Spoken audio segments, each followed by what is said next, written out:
Wolverine issue number 2. Seeking to escape from the world, Wolverine retreated to Canada's Northwest Territories to run free with the wolves. But the world wasn't done with him. Nightcrawler came in search of his friend, while Cyber, an enemy from Logan's past, came looking to settle an old score. Cyber killed Wolverine's pack, along with a brigade of Mounties and an innocent camper in hopes of drawing Logan into a fight. Ultimately, it was wounding Nightcrawler that got Cyber what he wanted, but Wolverine was more feral than he expected, gouging out Cyber's eye before regaining his senses to go back to check on recovering Nightcrawler. Cyber escaped, only to fall prey to an elemental force hungry for his adamantium. Now with this pack gone, Logan is alone in the world once more. I've seen 3 times as many sunrises as most folks. Watched the sun rise on planets with more than one sun. Witnessed suns getting snuffed out. But the way the sun comes up in this part of Canada, not far from where I grew up, well, there ain't nothing like it in the universe. Kind of sunrise sets a man to thinking, or maybe reminds him that what he already knows, law, politics, war, Kerr had the right of it. No matter how much I want to leave it all behind, it ain't leaving me. Cyber made that clear when he slaughtered my pack. One more family snatched away. More good folks dead because of me. The story of my life. But him showing up here was a wake-up call. It's time to stop hiding from the world. Hey, over here! Signal leads this way. Signs of activity uphill. Been in these woods for a month. I've gotten territorial. But I need to think, not react. Department H, Canada's catch-all agency for superheroes, monsters, and mutants like me. Got an unpleasant history with their brass. Part of the reason I've got adamantium claws and trust issues. But these are just foot soldiers. The bio-trackers are basic government issue, easy to adjust. My heartbeat and breathing so I don't show up. And they don't even try to use their eyes. He was here, finding people. This guy killed a camper, 2 teenagers, a squad of Mounties. Witnesses say suspect's a mutant. Rangers have had sightings of a man with claws. Honchos say he used to work for us, so they're taking this personal. Sir, none of that testimony is exactly rock solid. For one thing, those campers clearly had a grudge against the mutant and the Rangers. If you've got better leads agent, meta, then share them. Otherwise, get your ass in gear and head in the game. Looks like Cyber's body count brought down a manhunt, and they think I'm responsible. The man they're really hunting is long gone. I know because I tried for hours to find him. Don't take a genius to figure out what they'll do if they find me out here, though.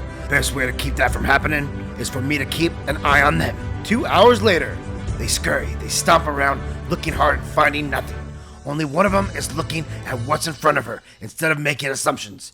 She's good, gets awful close, but eventually they pile back into those SUVs that smell like gunmetal and gasoline. They're not giving up, they're regrouping. Suddenly, I catch a flash of movement in the trees, not the agents. Wait, I know that smell. Sniff, sniff. The blood-soaked scent of a monster. Wendigo! Crack! Grah! Sneak! Well! Woof! Well, that's embarrassing. Crunch! Head in the game, old man. The Wendigo is a creature of legend. It was once a human, punished by a curse, born of the northern gods. The curse strikes when a person resorts to cannibalism in the northern wilderness. It transforms them into a monster and can go toe-to-toe with the Hulk, but can only speak its own name. A monster with an insatiable hunger for human flesh. And it ain't just a myth. I fought this monster a dozen of times and barely walked away. Except something's off. This Wendigo isn't as vicious as it should be. It fights scared, unsure, as if it's never scrapped before. Is it wounded? Sick? It's almost like, nah, I'm thinking too much. It's over faster than it should be.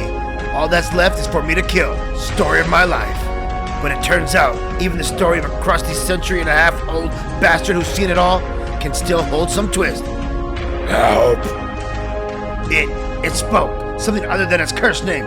Well, freak me. That's never happened before. It's running. It's running because it's scared. Add to that the timbre of its voice. The weight compared to others of its kind. It ain't below fighting, Trim, because wounded or sick. It's a freaking kid. A kid that eats human flesh. Worse, its teeth and claws spread the curse. I can feel my healing factor fighting it off. Other folks ain't got that protection though. I don't stop this thing, these woods will be full of cannibal monsters in no time. The Wendigo should be faster than me, but I closed the gap real quick. That's when I realized the beast is scared, but it ain't running away. It's leading me somewhere. What is this, an ambush? Bub, you ain't got the brains to pull it off, huh? The hell? Shink! You make a lot of snap decisions in my line of work. I make one now to take seriously. This thing asking for help. You want me to read this? Shink! Gut tells me this ain't a trap. This Wendigo might be hungering for my flesh, but it's fighting. I can see it struggling in his eyes. I recognize it to be something I know, because I lived it. I'm only standing here today because other people saw that the struggle and decided to help me. Decided not to let me just be an animal and leave me. That's a debt. Not to those who helped me, but to other half animals out there trying to remember what it's like to be a person. And I'm always a man who pays his debts. Leonard's Freedom Journal. Tonight's the night. Me and Ryan are busting out of this crappy group home. No more getting screamed at for no reason. Next stop, the wilderness. It's been hard as hell, but we made it. We brought the wrong gear though. We would freeze to death, but folks here helped us out.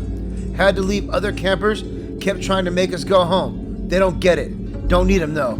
Found an abandoned cabin. Don't know who I'm even writing this for, but I'm scared. Storm's been going for days. Can't leave the cabin, so hungry it's making me cry. Ryan's already passed out from it. I don't think he's gonna make it through the night. I'm next. I'm already woozy, and I'm going to die here too. I can guess the rest. So the kid ate human flesh, so the curse of the Wendigo descended upon him. Looking at the dates, I figure it's no. He's been wandering these woods for days, following the hunger. Guess I'm the first thing on two legs he's come across since transforming. That's good. Anyone else would have been dinner. Best as I could tell, this Wendigo, hasn't hurt anyone yet. But unless someone steps in, it's just a matter of time. And this is the first human he comes across are armed agents who think he's a killer. A lot of people will die, which means I gotta make a payment on that debt. The part of me wonders what I'm going to do with a half-ton cannibal monster after I help him escape. The part of me that acts is already moving to get him out. Moving fast enough though. Stop! Under the authority of the department! Will you shut up and shoot? Blam! Blam! Grrr! The Wendigo's hit, but even with his powers, it's basically a sting. Forget them! Keep moving! Wendigo! Oh, remember, you wanted help? Help! Run like hell. You hear me? I'll catch up. More worried about what'll happen to the agents if I don't keep the monster away from them. I'll take them down, Junior G-Men softly. Snink! Blam! Blam! No severed limbs, no open arteries. Tell myself it's to keep the Wendigo from scenting blood and going nuts. Shink! Crack! But I'm just as worried about myself. We make our way out of the park. The Wendigo fighting its hunger all the while. He's tougher than I thought. Keeps it together even when the patrol gets close. We avoid the main trails and hide from the helicopter searchlights. Morning comes. I'm just thinking we might just make it out of here without trouble. But as we're picking our way down a hill, we both catch the scent. Human downhill bleeding. This time the Wendigo does not keep it together. Wendigo! Any traces of the human teenager within are gone. It gets a head start, loping down the hill on all fours at a breakneck speed. But that doesn't matter. I'm the best hunter in the wolf pack. Get so caught up in the chase, I gotta remind myself I'm not hunting and that I'm not an animal. But taming this bloodlusting creature is in my head, slows me down, and now, roar! I've unleashed something even bloodier. Wendigo! To be continued on the next episode of Wolverine.